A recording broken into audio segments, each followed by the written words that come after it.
First for the motion is Douglas Murray.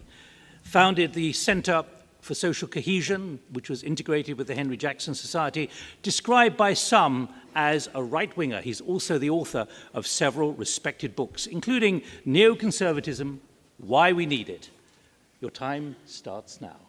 Well, thank you very much. It's a great pleasure to be back in Athens, and can I particularly thank Intelligence Squared Greece for inviting me back. First of all, I should just lance a potential boil, I think, that may be present.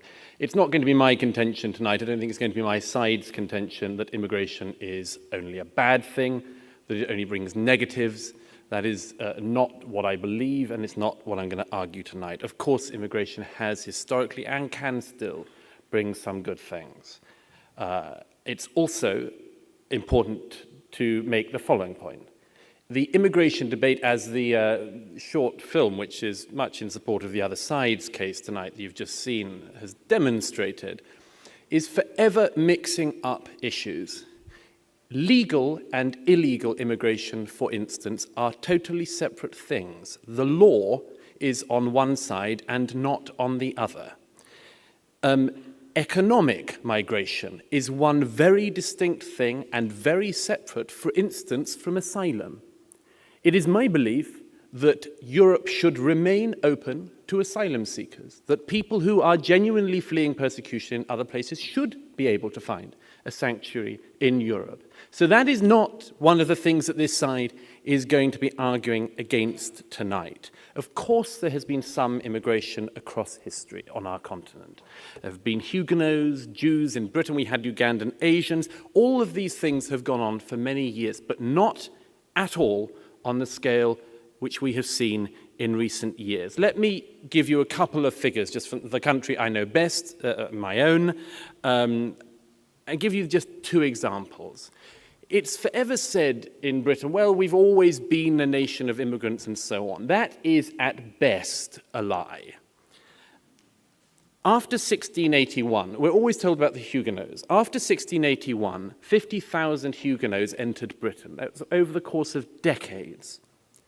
By the late 1990s, that was about 2 months' immigration into Britain. In the early 1970s, another case that's often and widely given, Idi Amin, of course, famously expelled the Ugandan Asians.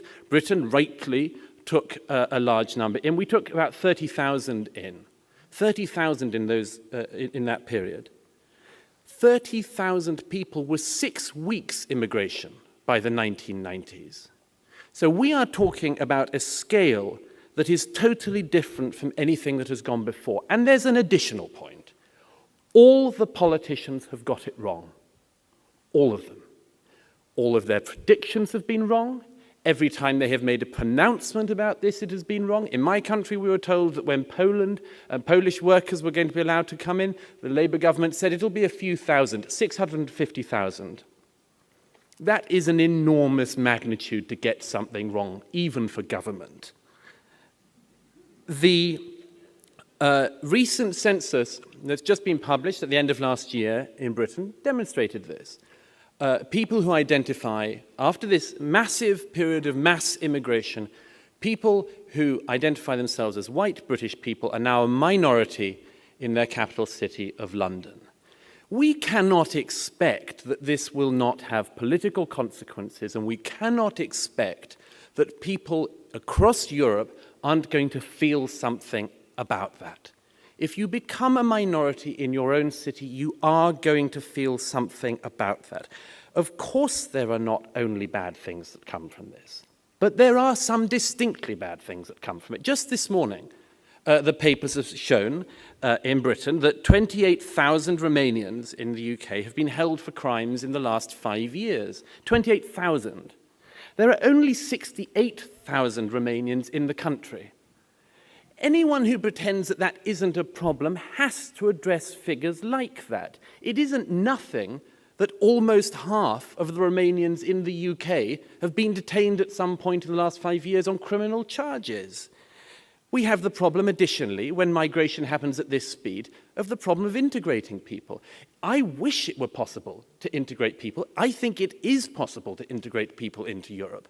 But there is no way you can do it when you have this speed and this scale of migration. That is not when you get integration, that is when you get parallel communities and parallel lives. Finally, in recent years, some European politicians have woken up to this. Chancellor Merkel woke up to it. President Sarkozy, even Prime Minister Cameron, woke up to this and admitted that something had gone wrong, but they don't know what to do about it. This, I would contend, is bad for us. Bad for us for a range of reasons. Firstly, let's just take the example that is now lusciously argued across Europe, that we need mass immigration because we get, for instance, the people who work in our national health service. We're always told, you get doctors, you get high-end skilled workers. Of course that's true. Of course it's true in part. But do you ever think, when you make that argument, what the corollary of it is? Yes, you might get a very well-trained doctor from Africa. Where would you rather that a well-trained doctor from Africa was doing their best work? In the NHS in London or in Africa where they're needed most? This is an unselfish point. I think we have been selfish in recent years. We have thought that it was perfectly acceptable to hoover up the world's talent, and in particular the third world's talent, and to think that that would have no impact on the countries that they were coming from. One other side, we often hear the low-end labour market, the opposite end, the low-end labour market issue. We're told we need immigrants because they will do the jobs that we will not do.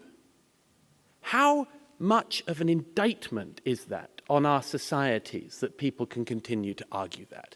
There are jobs that we Europeans cannot do or that are beneath us. No job should be beneath us.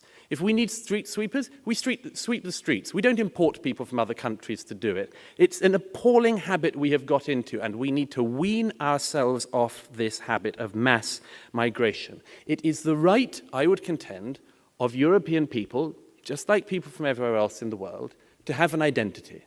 To have an identity, to be able to be proud of it, to be able to wish to protect it, and not to be called names, including the worst names going, for having that identity and wishing to protect it. You will hear tonight, I make a prediction here. I'm not a politician, I can afford to do it.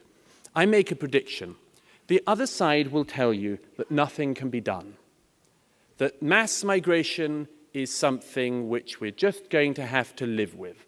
That it is impossible to deal with. I think this is dangerous.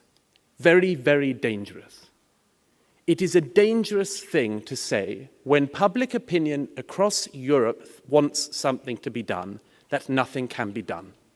Democracies and democratic governments and classes have to respond to the desires of the people. They have to address them and they have to do something about it. We have to end the era of nothing can be done. If this is not dealt with by the mainstream, if this is not dealt with on the centre-left, on the centre-right, by people in the mainstream of politics, this territory, this ground will be given over to extremists. I very much hope that is not done. I think that we have the chance still to deal with this in a mainstream democratic way. I am not arguing, our side is not arguing that we slam, or we should slam, the door of immigration shut. I am certainly not arguing that we should lock that door. But at the very least, we need to give that door a firm but gentle push. Thank you.